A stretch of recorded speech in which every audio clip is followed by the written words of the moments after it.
Hi, everyone. We are coming to you live to give you the latest news on what is happening in Washington, D.C.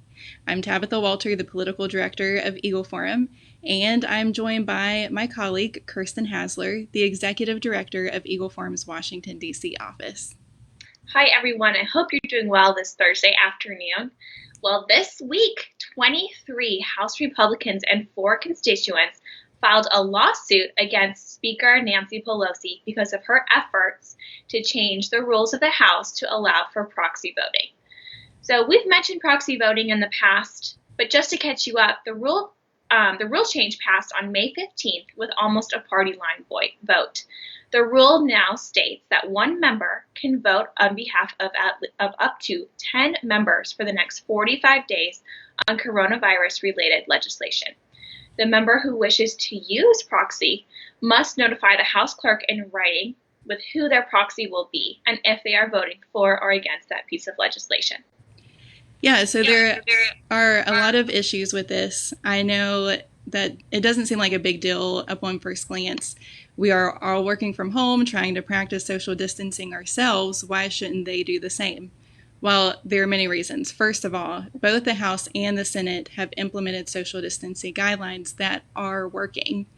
Second, this adds another layer of politics. So that means your member will now be more focused on bargaining with another member of Congress for a vote.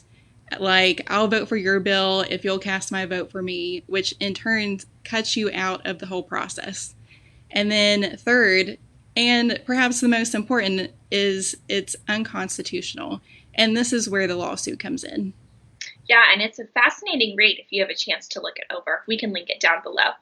They take words from the Constitution like meeting, assemble, or present and compare them to definitions at the time of the framing of the Constitution. And dictionaries from the 17th and 1800s define these words as meeting face-to-face or in person. The original intent of the Constitution is that members of Congress would gather together in person to vote. The founders knew the significance of their words. Exactly.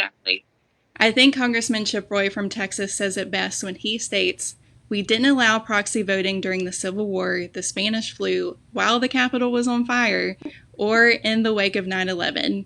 We are filing this lawsuit to ensure the People's House remains the people's, not a body dictated by the whims of a few dozen members."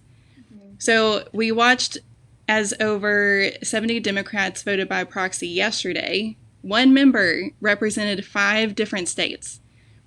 Millions of Americans' votes were handed over to someone who doesn't represent them at all.